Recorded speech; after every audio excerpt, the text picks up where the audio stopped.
Auto sequence start in 5, 4, 3, 2,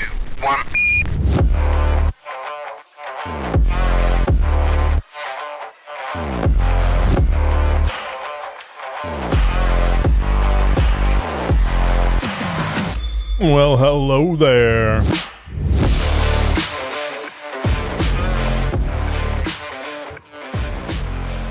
Welcome, my fellow firework aficionados, to another installment of Canned Conversation. My name is Andrew, and with me, as always, my good friend Steven. What's up? So we're doing fireworks episode, huh?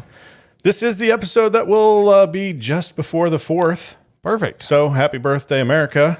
Yay, America. Here we go. Sweet. Amazingly enough, I just wanted to ask you, when's the last time you've actually had to implore the old stop, drop, and roll maneuver? I haven't been on fire in a long time. I can't think of a time that I've... So I take that... I didn't have to stop, drop, and roll, but I panicked. We were doing shots when I was like 18, and I lit my thumb on fire at Shannon's house. My buddy that I went on the Bahamas trip with, we stuck our thumb in Everclear, and then lit it on fire, and you had to do the shot before your thumb started burning. And I did the shot, but I couldn't figure out how to get my thumb not to be on fire anymore. And I panicked, and it was running down my arm. And I'm like, oh, and I was already had too many. And so, yeah, so that was the last time I've been on fire. You? When's the last time you stopped? I've never had to stop, drop, and roll. But what's funny is what you're speaking of seems to be a lot of the start of good videos that you see on the internet. Yeah, I wish we had that on video. But amazingly enough, every time I see videos of people catching on fire, none of them seem to take the action of stop, dropping, and rolling. But yet it seems to me when we were young, we had that particular mantra pound into our head. Absolutely. I mean, as much as we know it, we had to have heard it 1,000 times when we were younger. If you see something, say something, stop, drop, and roll. There's a whole list of things that they've pounded into your head about how to handle certain severe issues. Yeah. Well, I'm still waiting for the opportunity. I'd hope it never comes, I guess, but we'll see what happens. All right. Well, I mean, in keeping with our branding, one of us does always bring a new, unique, or rare canned beverage to dehydrate in the most fun manner possible. And while we do so, we fixate and dissect the weirdisms of life for you and your entertainment. Right. Later in the show, we'll review and rate the canned beverage and let you know if you should try it while slowly sinking into that quicksand pit you accidentally stepped into that you were sure never actually existed. Oh, because I have quicksand on my list of things I want to talk to you about in general. Oh, good. Because that's one of those when we're going to talk about mythical things today. Yeah. Or myths that you believe to be true when you were younger. And I thought quicksand was one of those. It is. So in keeping with that theme, we have a can. Yeah. So you know what we do before we introduce the can? Why don't you do that? We play a movie line and then some music as it's walk-on music. Bring it. Are you ready? Let's do it. What in the hell's diversity? Well, I could be wrong. But I believe diversity is an old wooden ship that was used during the Civil War era. Ron, I would be surprised if the affiliates were concerned about the lack of an old wooden ship, but nice try. Oh, little Anchorman. Nice. I picked that one out because of his odd beliefs. Yes. His mythical... diversity ship. All right. So let's talk about this mythical can. Yeah. So today is going to be brought to you. They don't sponsor us. They should. By Schilling Hard Cider. The reason it's brought to you today for this topic is because it's got a giant Yeti holding a boombox. Yeti, Bigfoot, whatever you call that, like mythical creature of a giant hairy ape man with sunglasses and a boombox on it, and he's a local legend. So it's Schilling's Hard Cider. Yeah, also known as the world's longest hide and seek champion. Yeah, agree. I think I've seen that on a shirt or two, Yeah. and it makes me chuckle every single time. Absolutely. So classic, semi-sweet, This is made Hard cider. This is the first time I've ever seen this, but and maybe other people, maybe it's a regional problem, but it says it's made in the PNW, and I'm like, what the hell is the PNW? But PNW is Pacific Northwest, just for the record, and I think this is an Oregon hard cider, right? Makes sense because that's where a lot of sightings for That's where the Yeti lives. I think the Yeti. Sorry, Bigfoot lives there, not Yes. the Yeti. Yeti? Yeti is snow. Yes. Okay, my bad. He's like in the I've already screwed this the up. Himalayas. That's right. Yeah. So this is made with apples. I believe it's an apple hard cider. It's Right. It's got an apple on the And it can. says it's vegan and gluten free. I know you like to point as with out. everything in Oregon. And in fact, I think the UPC symbol is actually shaped like Oregon. Or no, that's Washington. This is a Washington beer. I don't. It's Pacific Northwest. Yeah. Does it really matter? They're all It's the either. It's same. one of the two. Yeah, It's All fine. right. It is. It's Pacific Northwest. Just know it's. All right.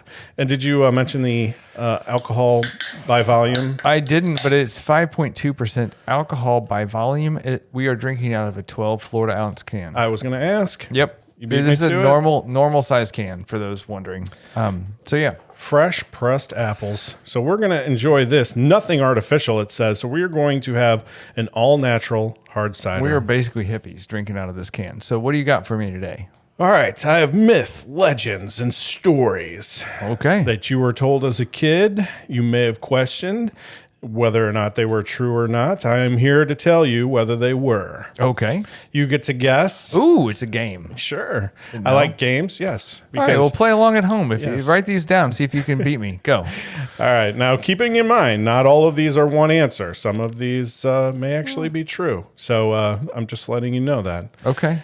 All right. So I just want to throw out a few examples of what I'm talking about here. Okay. Some of the low hanging fruit, I think we all have heard. I don't get credit for any of these answers? No, because these Okay. are fairly easy. I feel like if you swallow chewing gum, you understand that now it's not going to linger in your body for 6 years. Yeah, I heard 7, but okay. 7 was 6 a is probably popular reasonable. number. 7 is not reasonable. If you eat apple seeds, a tree will grow in your stomach. Yeah. Variations are like watermelon Watermelons seeds. is the only one I had.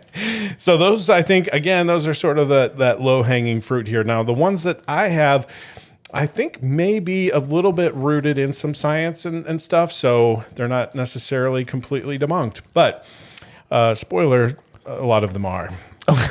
Okay. All right. Are you ready? So did you ever hear this as a child? Your eyes will pop out if you sneeze with them open.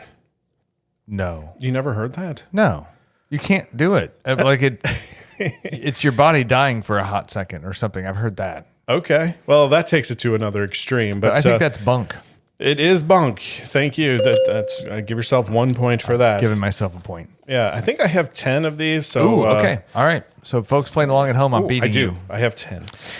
So sneezing includes an autonomic reflex that closes your eyes. Yeah. Okay. Like a shark. But it is possible to sneeze with your eyes open. Most people don't make the concerted effort to try unless they're younger and they've heard that myth and they're like, do I try this? Do I tape my eyes open? Because if you do and they pop out, see, that's where part Yeah. of the fun of these myths come from, Right. is where you also The fear of it happening Yeah. keeps you from even trying to see if it happens or not, or if it's a lie. Right, Yeah. right. When I was young, I didn't want my eyes to pop out, I so don't I'm not either. sure that I was going to necessarily try that, but I might have gotten the stupid kid down the block to try, right?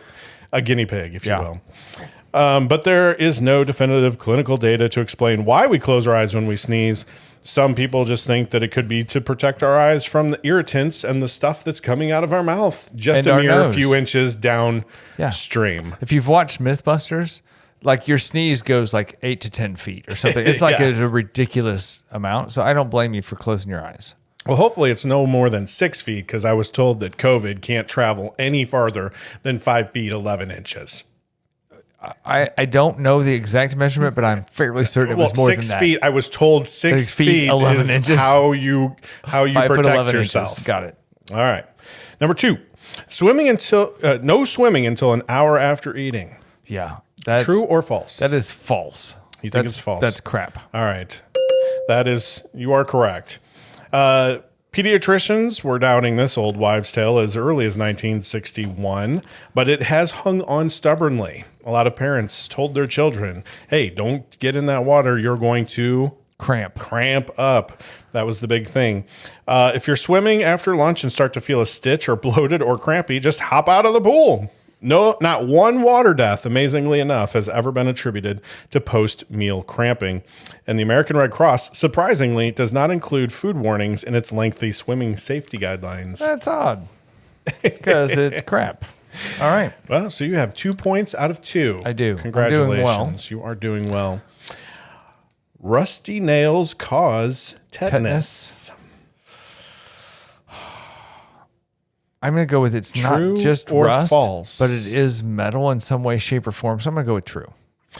It is false. Dang it. It is not rusty nails. Yes, puncture wounds can lead to tetanus.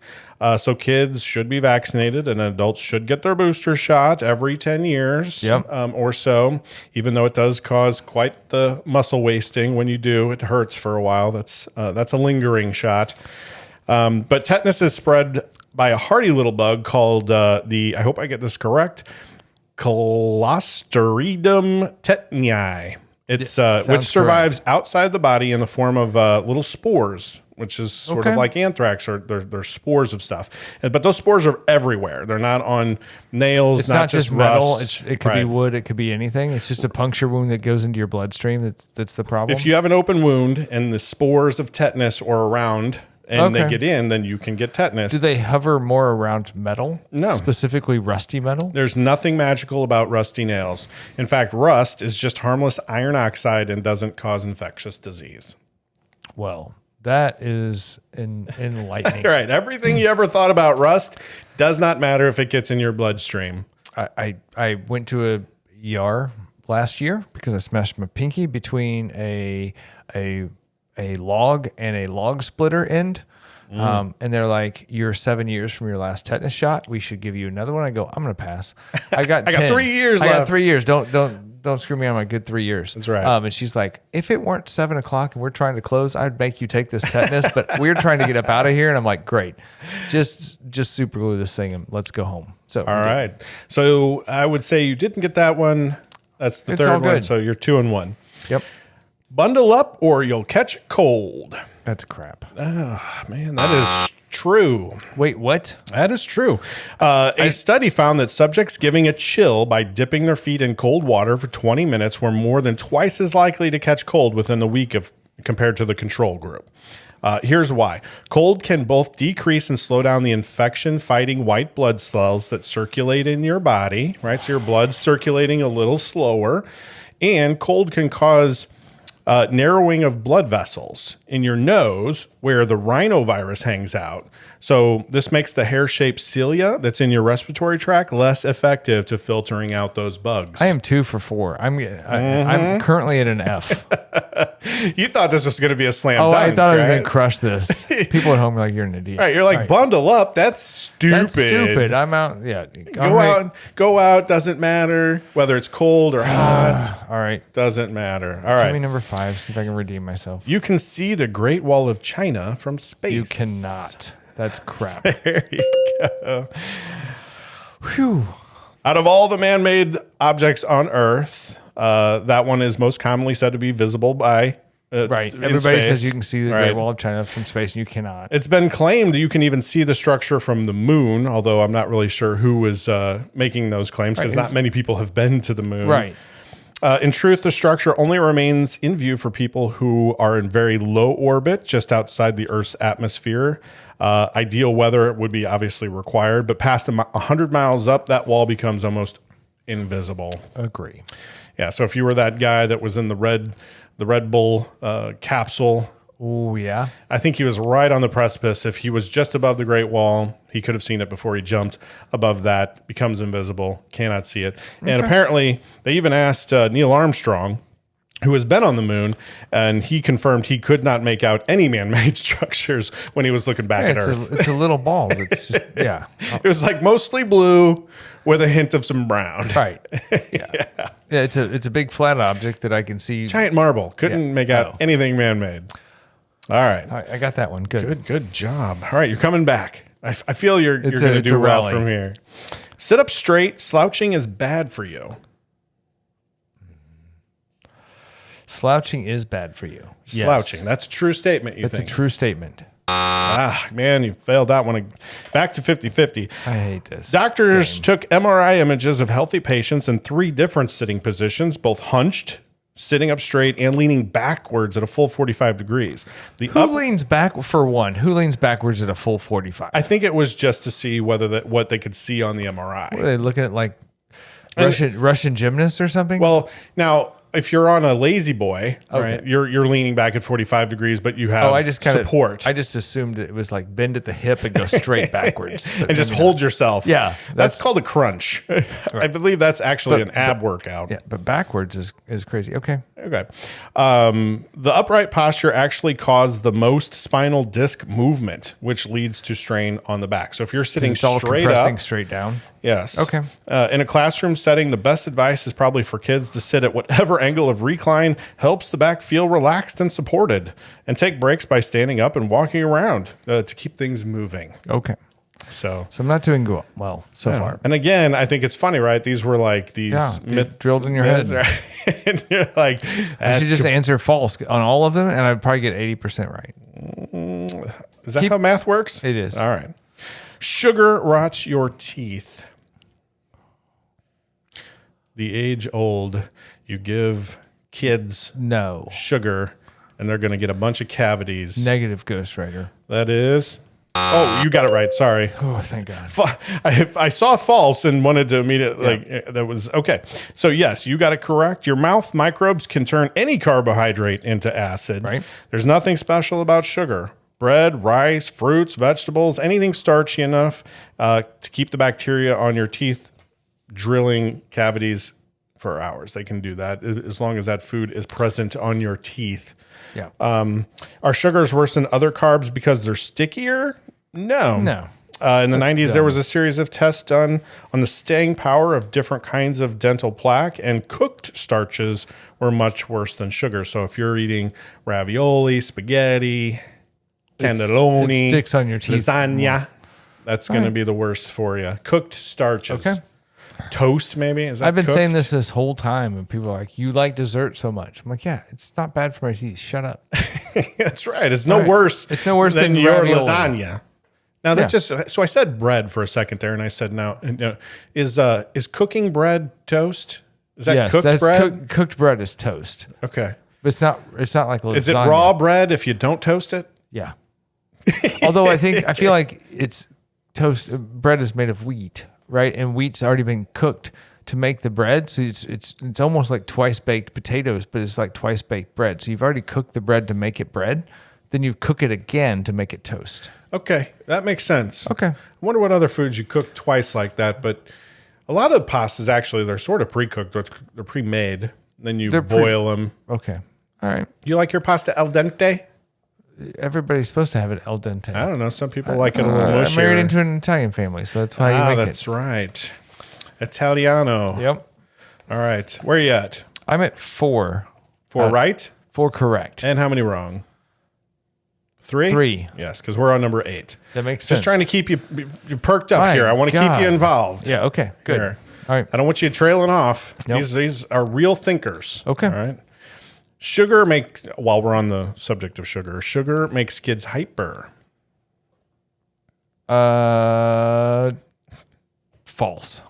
There you go. He's coming back. Sugar doesn't really wind kids up. As your parents probably said 100 times, don't eat that candy bar right before you go to bed. Right. You'll never sleep. Did you hear true. that? Yes. And or like the best part of being grandparents is filling them full of cookies and sending them home to their parents. That's right. Apparently, it's just the occasions that lend themselves for kids to be hyped where most of the sugar happens, i.e., kids eat a lot of sugar at birthday parties, holidays, going over to the grandparents' house, getting all jazzed up in terms of attention. So it's not sugar's fault, but sugar's been blamed. Sugar just happens to be present at a lot of the occasions that will rev up kids Okay. and make them more hyper. And in 1994, an experiment put this blame squarely to the test. And they showed that moms and dads were much more likely to classify their kids' behavior as hyper when told that the kids had just gotten buzzed on sugar, when in reality, all the kids in the study were drinking a sugar-free placebo. So it was so ingrained in the parents' minds that this is a legit thing that, they were like, hey, your kids are up on sugar. What do you think? Are they more hyper or less hyper? And they're like, oh my gosh, they're way more hyper.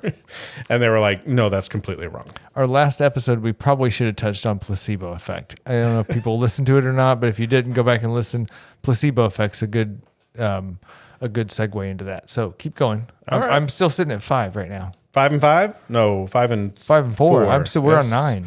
Because we are on number 9. Don't mess with me. All right. Number 9.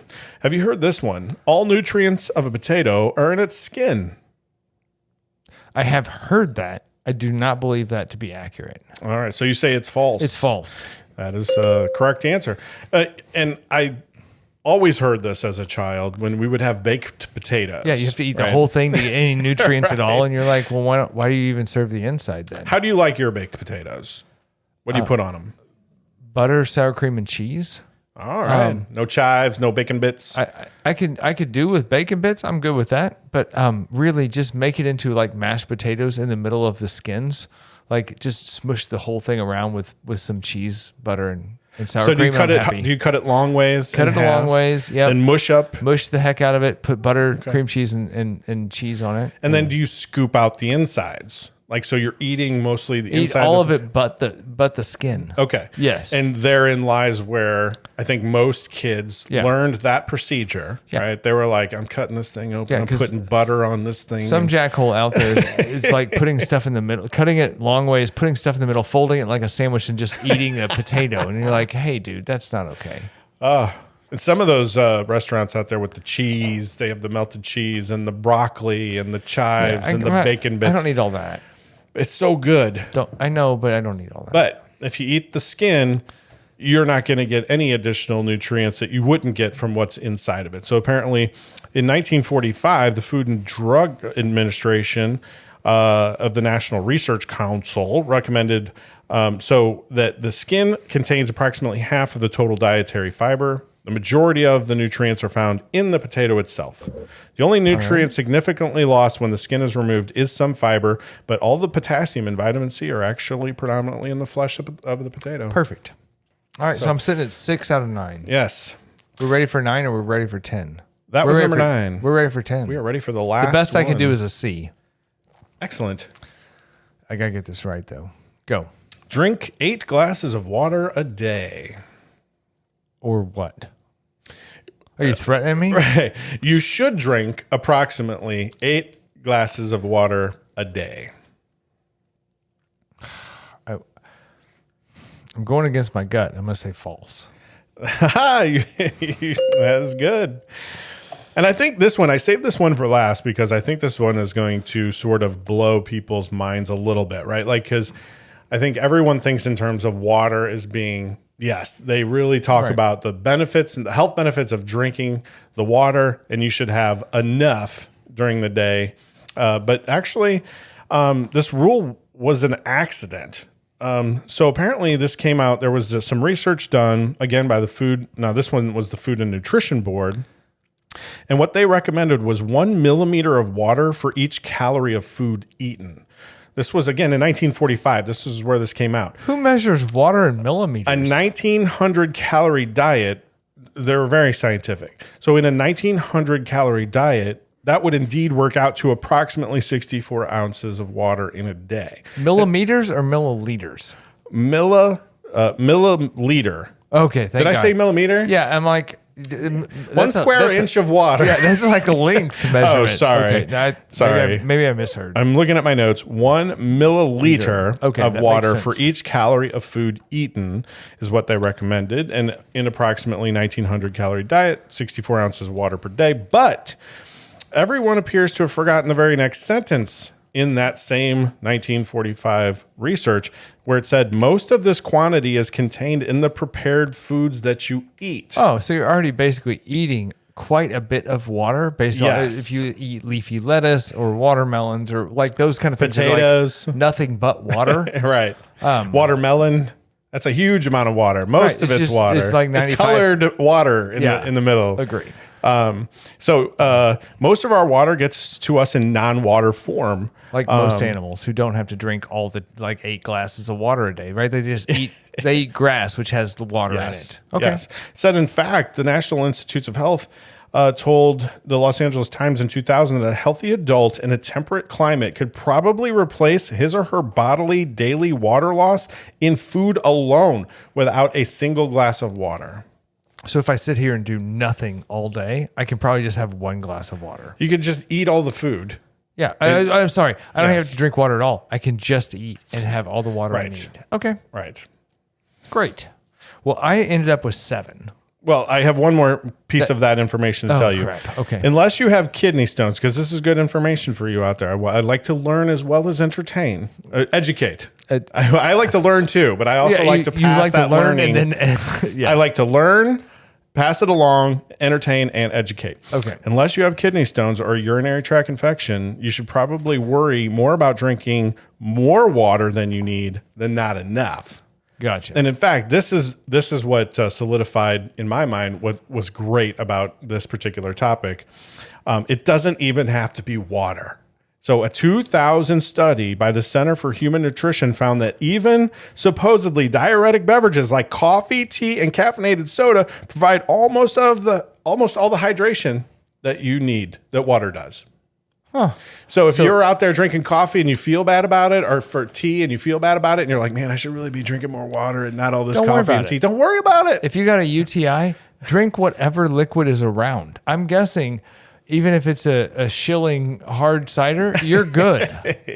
Yes. Well, now it said, unless you have kidney stones or a UTI. Now, you might want to drink cranberry juice if you have a UTI. Okay. All right. Because I've heard that has some properties that will help you. This is all natural, gluten-free, and vegan approved. So this is probably the same as water too. So I'm guessing UTI people can have this.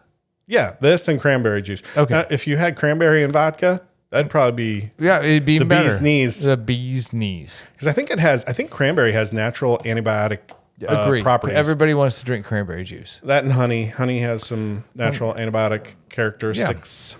So there you go.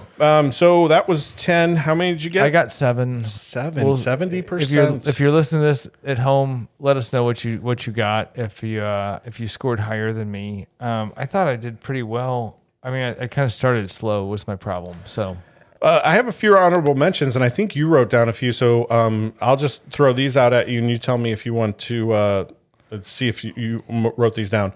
If you die in your dream, you die in real life. No, I did hear that. Yes, I think everybody's heard that. Yes, I think that's been pretty much debunked.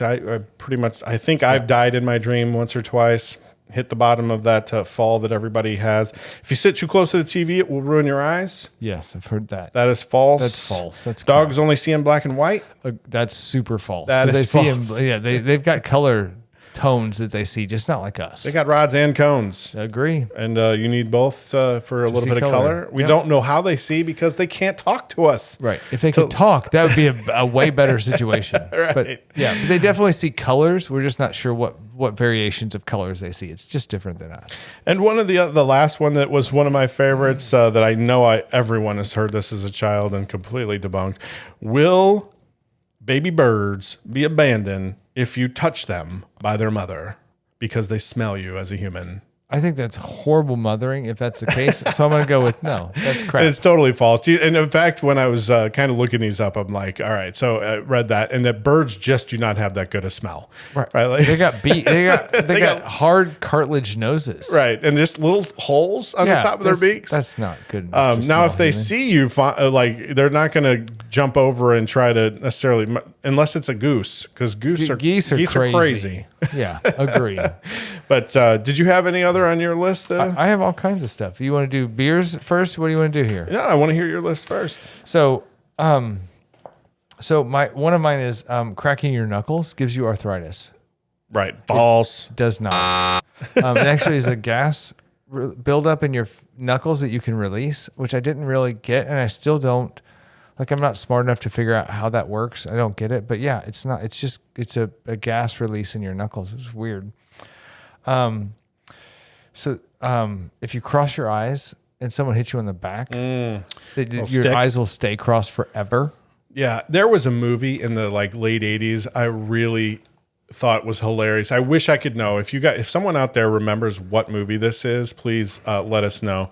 But that was a thing that the kid they were telling the kids, and they did it, and it stuck. It was great. And so the last one, and you tell me if I'm way off base here, but things I was taught as a kid is that rich people always have specialized mustard in their car. And if you need mustard and you have a sandwich emergency, you can ask a rich person, as long as there's a limousine next to you, and you can have them roll down their window and they will present you with, they don't have mustard, but they do have Grey Poupon. Yeah, I think that's true. All rich people are eating sandwich stuff and have sandwich spread in their car. Yeah, if you have a Rolls Royce, there's Grey Poupon inside that Rolls Royce. 100% of the time, you can satisfy your sandwich issues if there's a rich person next to you. Yes. Excuse me.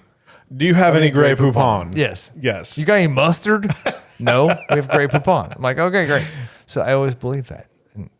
You did believe that as a kid? Sure. I'm like, why not? I don't know any rich people that drive around in Rolls Royces, so I'm sure they have Grey Poupon. If I ever run into, if I have sandwich issues and I'm sitting in the back seat somewhere and there's a Rolls Royce, I'm going to ask the guy, dude, roll your window down. Right. Do you have mustard? And he's going to go, no, I got Grey Poupon. I'm like, okay, I'll take that. I like spicy mustard. Excellent. Well, that's a good one. I was trying to think personally if there were any other any legends that I like really believed or was scared of. A couple of ones I hit on. Monsters under the bed is always one. Like, you believe that if you didn't tuck your sheets in, like that there was going to be monsters could get to your neck. Like vampires could get to your neck, or monsters could get to your feet if your feet weren't tucked in right. Like those kind of things for sure. Yeah, those are always fun. So I had a good time with that. If you guys out there have any that you had as children. I know we've talked in the past about things we've told our own children that were pretty much just blatant entertainments for ourselves. Yeah. Good stuff. That's an entirely different topic. Probably. We're going to rate this beer, but we're going to come back and we're going to talk about more about some a fun, really way antiquated myths and legends as it refers to being married and marital bliss. Nice. And this is really just for my entertainment because I think it's hilarious. I want to get your take on it. Okay. One more before we leave this topic, which is I forgot about quicksand being in every cartoon. I was thinking it was going to show up predominantly. I mentioned at the top, like when you're little, you think there's quicksand everywhere because it's in a lot of cartoons. And you're like, you could just walk through the woods and end up in quicksand. That has never come into play in my life. Right. So that is for sure one. Is that the stuff that's in cartoons is weird, right? You're going to face these weird obstacles in life, and you don't ever face those weird obstacles. Yeah, the stop, drop, and roll, I thought, that was going to be really come in handy a lot. As I mentioned when I said, you try this beer the next time you're sinking in the quicksand. Yeah, that was it, right? Yeah, I was like, again, with you, where you would watch these movies and people would step into this quicksand, and it would just be the ultimate slow death, right? Yeah. They're sinking don't so move. slowly. You're in quicksand. Shut up. That's never going to happen to anybody. Right. So. It's like, how many times have you been in quicksand? Zero. Thank times. Goodness. Because, man, that would be terrible. All right. So talk to me about Schilling's Hard Cider with the lovely, not Yeti. Bigfoot carrying a boombox. How do you feel? This is good. This is a nice hard cider. I don't really... It's one of those things where I feel like if I get a cider, when I drink it, I feel the crispness of the tart fruit that's in it. So, like a tart apple in this instance. We were talking the other day, and I don't know if you feel this way, but like Granny Smith back in my day, back when I was a kid, it felt like it was tart, right? Like it was the most tart. It was the most flavorful of the apples. Like we would get a Granny Smith, you would bite into it and you go, man, that's got a little bit of zing to it. Yep. I feel like now you buy Granny Smith, and I don't know if it's just because there's so many apple varieties, but I can barely eat that thing. It's really tart. It's like over the top tart. That's not what's in here, but I just wanted to throw that out as another thing that when we were kids, like apples seemed to be, there was like Red Delicious, which was kind of mushy in your mouth, Golden Delicious, and Granny Smith. I think there was like 3 apple types. Back in 1847, when there was only 3 apples, we had a good time. Now there's all these variations. Right. There's everything. Pink Ladies, Jazz, Fuji's, right. Atomic Bombs, whatever. Right. There's so many types of apples. This has a really good, not overly tart, so not the current Granny Smith level, but there's a good amount of like a kind of a tart finish, which is kind of a fun finish, right? Because it gives it a little bit of flavor. If I'm having a beer that's not a cider, if you will, right? It has that sort of beer taste that finishes with that typical, like I guess some of the hops to it, but not, hopefully it's not too hoppy like an IPA for me. But with a cider, I feel like the taste is in that fruit finish. Yep. And this has a good tart finish without being too tart. It's not making my lips go into the pucker face. Agree. Right? Like it's not like I'm trying to kiss you. Well, that's good news for all of us, and you know, sometimes you have a kissable face. Been told, but. So this is good. I think I would put this at a good solid 3, middle of the road cider. If I'm going to have a cider, if I were to pull another cider out that I've had that I've also rated as 3, I think it would be in the same genre. Other than what I think separates this out is obviously the can. Yep. Which has the Bigfoot on it and the local legend, right? And he's listening to a boombox. So, I mean, if I'm taking this out at a barbecue, it's kind of a conversation starting. Yeah. Right. But otherwise, the taste of it is a solid 3 all day long. It's a good cider. Cool. I think their classic semi-sweet sets your stage for exactly what it is, which is there's a little bit of like that fall. If you drink apple cider regularly, like my family loves apple cider. So there's that little bit of tart, little bit of sweet. I like it. It's not a bad cider at all. It is, you know, like we said, gluten and vegan friendly or something. I don't know, whatever it was, gluten free and it's vegan friendly, and it's gluten free. Yeah, it's not vegan free and gluten friendly. It's vegan free. It's got meat in it. No vegans were harmed in the making of this cider. Yeah. So no, but it's good. It really is good, and it's. Yeah, I will drink more of these. I don't know that I'm going to seek them out. I'm struggling between 3s and 4s right now because I don't know that I'm going to go seek them out or put them in regular rotation. But I would drink it all day long. I mean, it's a good beer, so it's a solid 3 for me as well. I think the all day long is where for me that's kind of I don't know that I would drink this all day long. For me, ciders do tend to compound.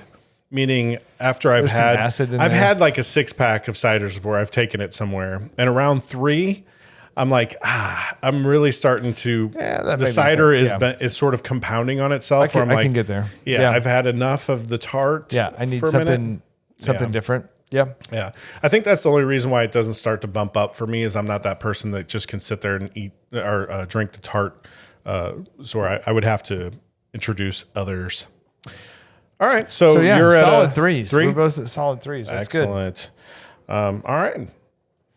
So the next thing I wanted to dive into is some of the myth, the legend, the lore of marriage. Oh.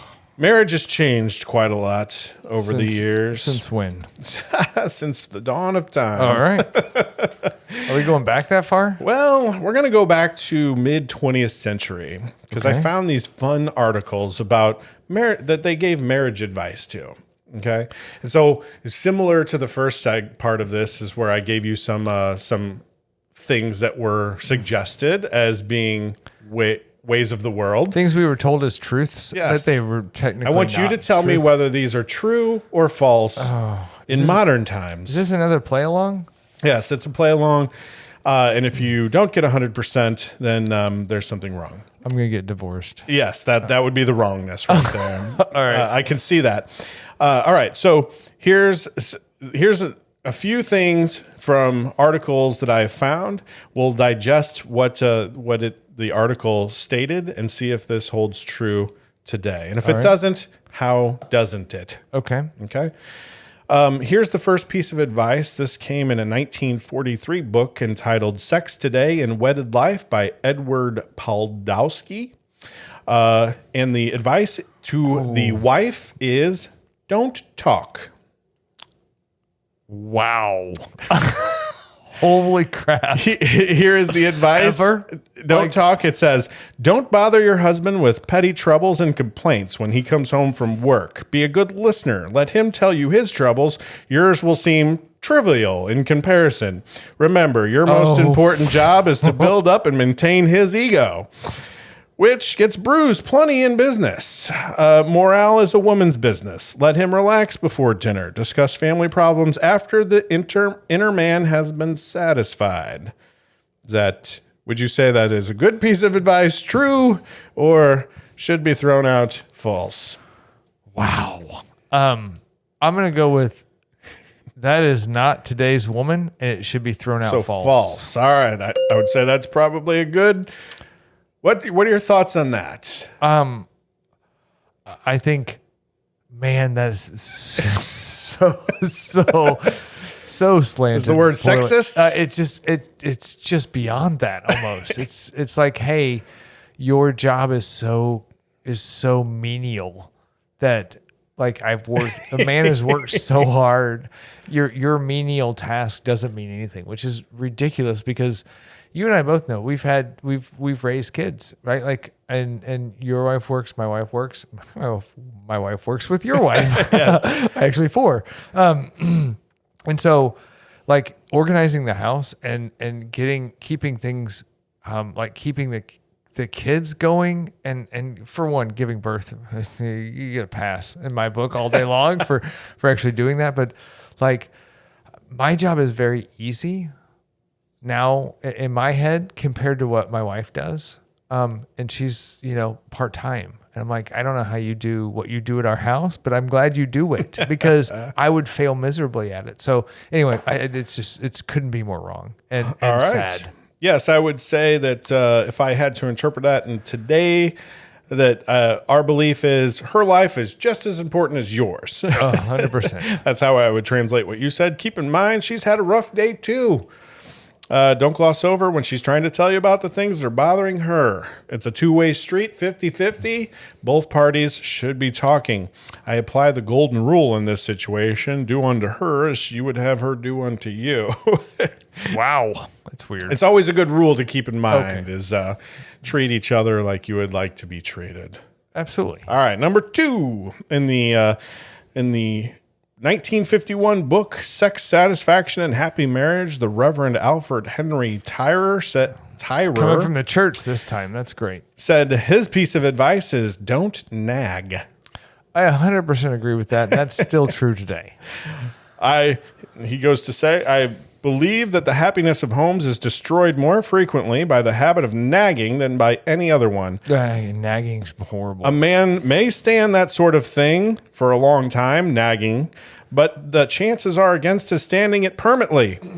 If he needs peace to make life bearable, he will have to look for it elsewhere than his own house. And it's quite likely that he will if you're a nagger. Don't be a nagger. But so is that true or false? That is true. Nagging is not good communication. Nagging is pent up aggression that you've not figured out how to address correctly. So I'm going to go with true. I don't give a crap what button you push on here. Nagging is bad. Actually, I agree that nagging is bad. I guess I would say it's probably not just good advice for the wife. It's probably good advice for both the husband and the look wife. at you trying to earn brownie points. That's crap. No one likes a nagger, I think. I think if all you're doing is nagging, then that will get... Do I get points for this? Is Yes. what I'm trying. Okay, good. You get points for saying that neither party should nag. Right. It shouldn't be that, though, the way Yes. he was saying that wives he obviously is a should moron, nag. but nagging is bad in general. So Yes, I agree I with him agree. that you should not nag. And I don't care As a husband I don't or a care who wife. you are. You, wife, Right. husband, whatever. Or husband and husband. It doesn't or matter. wife and wife. If I don't care. Whatever the relationship partner is. agreement that you have, Yes. do not nag. All right, I agree with that. Address your issues, not passive aggressively. Go. Number All right. 3. And that's what I also had here. But don't greet your partner with complaints or problems right as you walk in the door. That's the only further part of that I would say is the first. Nobody wants to hear the first thing when you walk in is how much you hate your life. So come in, both husband, wife, or any relationship variation thereof. Come in with something positive to talk about and listen to the other one to unwind. It's a good way to set the tone for your relationship. Okay.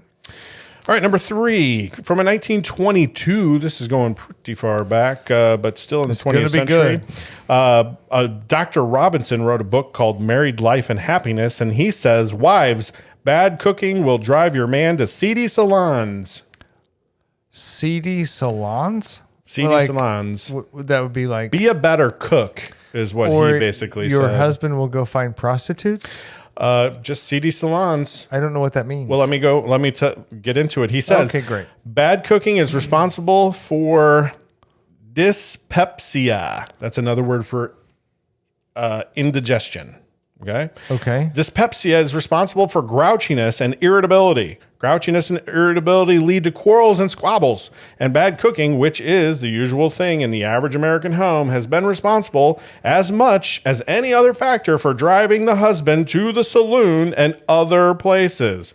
And when she does cook, she should cook and not be as somebody said, a mere can opener. So just out of curiosity, what you said saloon and salon. Saloon.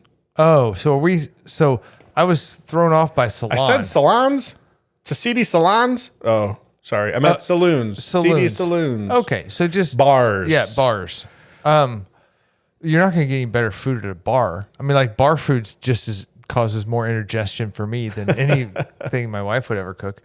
That is horrible advice for so many reasons.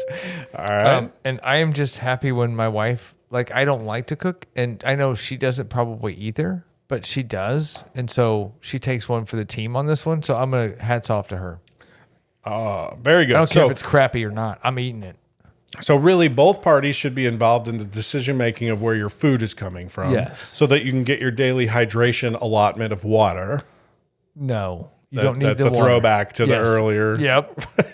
So, yeah. But it shouldn't be all on the wife to do all of the cooking. No. That is what you're saying. More and more, I think men are enjoying cooking now too. And there's a lot of wives that are like, I don't cook at all. And my husband cooks. He's the main cook, which I think is awesome. It's just not my thing unless it's breakfast. And I'll cook you some breakfast, but like lunch, lunch is just a sandwich. And then I have such low dietary needs. Like dinner could be a sandwich too. Right.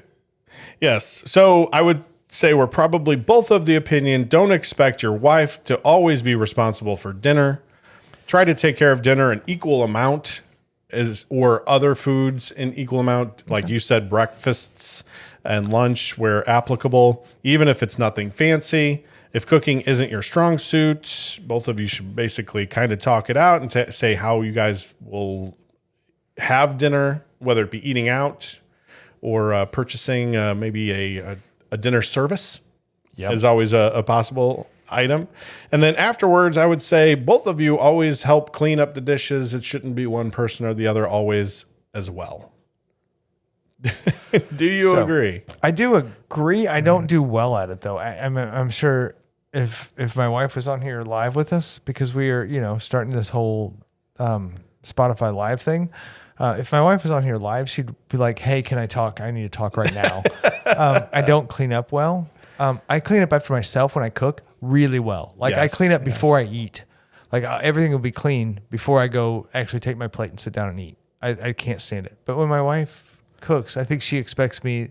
We've made an agreement at some point in our time that I should be cleaning up whatever if she cooks, and I don't do very good at it. I think that's probably become sort of a universal. Whoever cooks, the other person should clean up the dishes. I just am not good at it. And like you, in our household, there are two different ways of cooking. When I cook, I clean as I cook. Right. So things go in the dishwasher that I've used, or if I can, I just try to make sure that things are being cleaned as I do that. Now, my wife really focuses on the quality of the food and not so much as the dishes that are being compiled as she's doing it.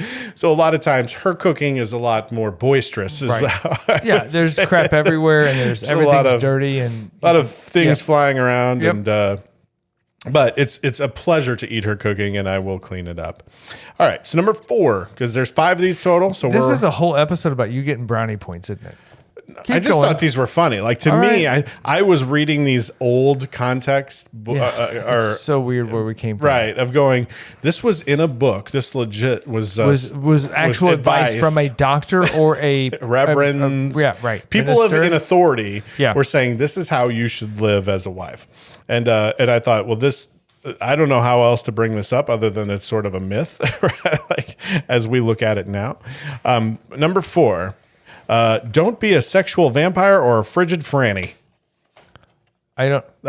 Explain both of those. That'd be fun. This came from a 1922 book called Married Life and Happiness. Also, Dr. Robinson, we've named him before. It says, now, if you are one of those frigid or sexually anesthetic women, don't be in a hurry to inform your husband about it. To the man, it makes no difference in the pleasurableness of the act, whether you are frigid or not, unless he knows that you are frigid. And that he won't know unless you tell him. And that's true. And what he doesn't know won't hurt him. Heed this advice. It has saved thousands of women from trouble. And this may be considered too delicate or too trifling a subject to discuss in a book, but nothing is too delicate or too trifling that concerns happiness. If you believe me, I tell you, nice underwear or dainty lingerie plays a very important role in marital life. If anything, in a woman's toilet should be immaculate, fresh, and clean. I emphasize her underwear. Silken lace is delicate, should be preferred, and should be afforded. Pay attention to, and attention should be paid to the color. As a rule, a delicate pink is the color that most men prefer. Wow. How 1922 is that? Wow. We are 100 years removed from that statement. So when women say we've been repressed over the years, you're like, no, I don't think it's been that bad. You're like, oh, it kind of has. It kind of has. Basically, what that guy just said was, I know that you may not want to have intercourse. However, don't tell anybody about that. Right. Have it anyway, because he'll never know that you don't want it. Right. In pink underwear. Yeah. Because that's what he prefers. Not only do you not want it, I need you to dress for what he thinks you want. Right. Oh, my Lord. So would you say that is a true? I'm going to go with false. Excellent. I'm going to try not to get hate mail and as fast as I can. Well, I think that's just a good thing to live by is it's neither partner's job to please the other. Keep that in mind. That's just my straight. It's not any partner's job to make sure the other one is pleased at all times. Not at all times, but I do think everybody has their. I think both ways is you should as a married couple, you should be invested in going, I want my significant other to be pleased in all ways, shape, and form, spiritually, sexually, emotionally, whatever that is. But I also am and don't ask my wife, but you could ask my wife this question. I'm a big believer in going, I'm not into things that you don't want to do when you don't want to do them. Like I'm not going to force myself ever on anybody because that doesn't do it for me. Right. I'm not into that, and I don't want anybody ever to go, you pressured me into this. No, I did not. Never did that happen. I will try to convince you that it's the right thing, and when you agree, I'll be like, I'm in. But if you're like, I'm not in, I'm not going to go, yes, you are. Right. Ever. That's crazy town. No, I agreed. If only one person's having fun, not good. That's not good. That's not good. No. All right. So you got that one correct. Sweet. All right. The last one. This is by far probably the most controversial, even after the sex one. Right. That's crazy. Because really, I think you should be wearing the pink underwear, honestly.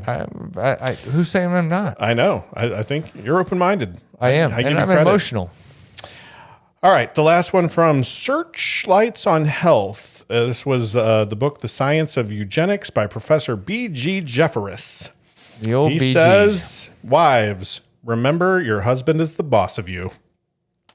Well, honestly, if you got married, we had to change our wedding vow because it said you will serve your husband. Like it doesn't ever say you'll serve your wife in your wedding vows. We changed ours. I whatever. Whatever. State your name. Pledge to serve your husband, and we're like, that seems antiquated. That's old school. Like we That's serve each another other word as for antiquated. it is. I like old school. Anyway, so yeah, I think that is a extremely antiquated way of looking at it. What Professor B.G. Jeffress said was the number one rule is reverence your husband. He sustained by God's order a position of dignity as head of the family, head of the woman.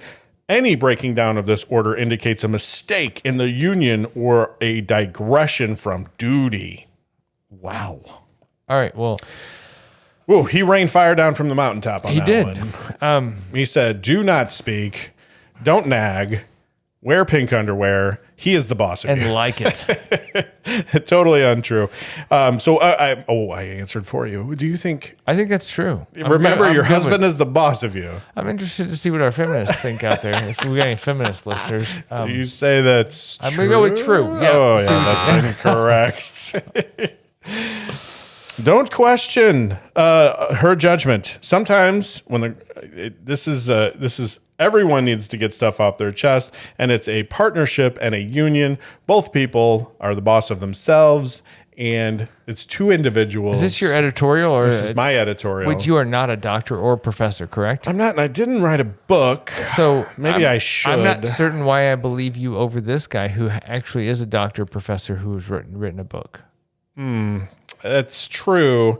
But basically, I would say, and this is honestly how, when I think of, because this has come up a couple times in talking about relationships, I always think there's two individual people, and they're individuals before they get married, and they're individuals after they get married that just happen to love each other and make a vow to the other one that they're going to live and love each other.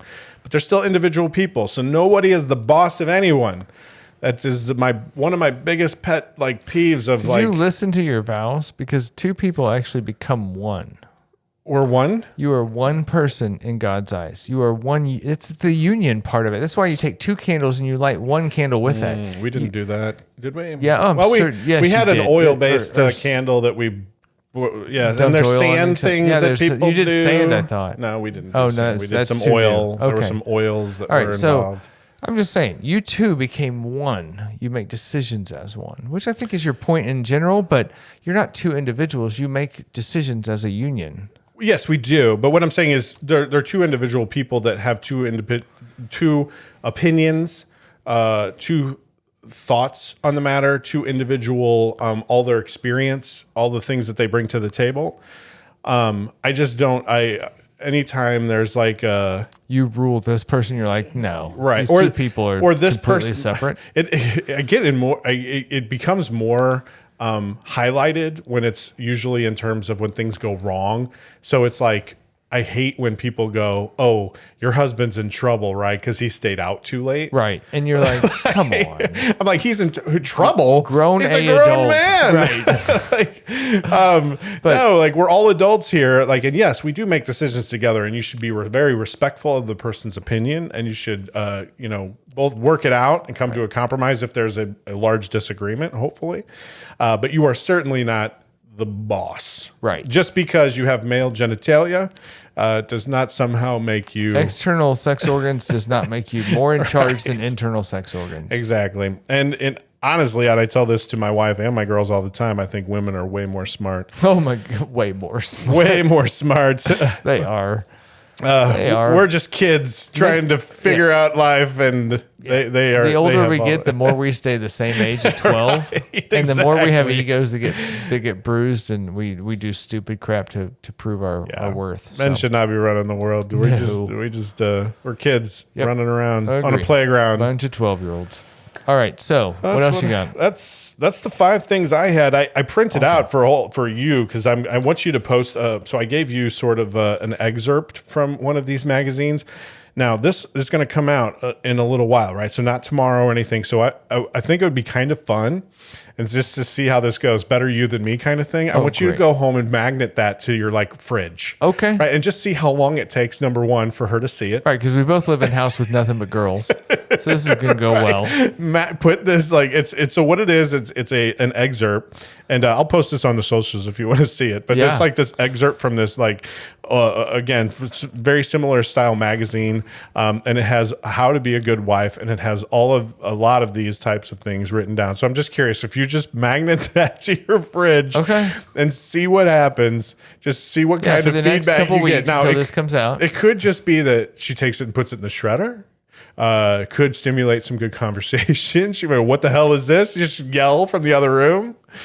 Is this what kind of wife you want me to be? Right. It's gonna result in violence. I can tell you what's gonna happen in my house, but we'll see. I mean, I'll put it on the fridge. She may not ever notice it. Who Well, knows? that's the other thing. Did she even notice, or just this, day-to-day life, just there's enough stuff on the fridge that you're like, what? Yeah. Like just keep going past There's it. enough graduations and all kinds of nonsense. She may just go past it.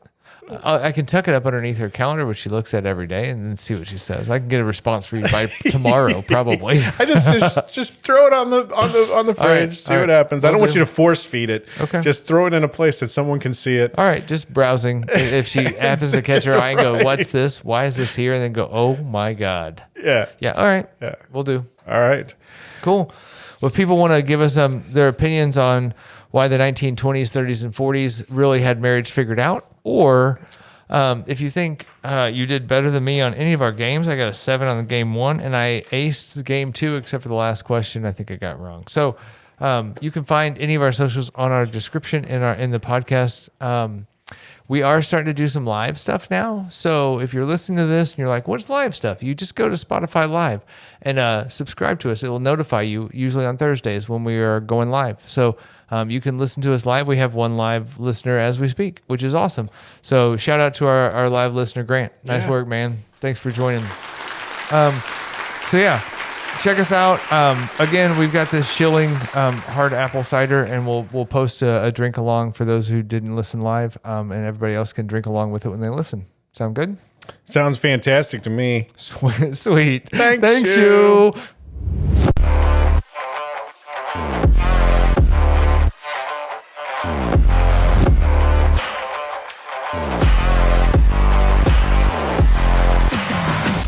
If you were told the legend that there's extra content after the sign-off music, that legend is true. This is it. You found it. Congrats. Now get out.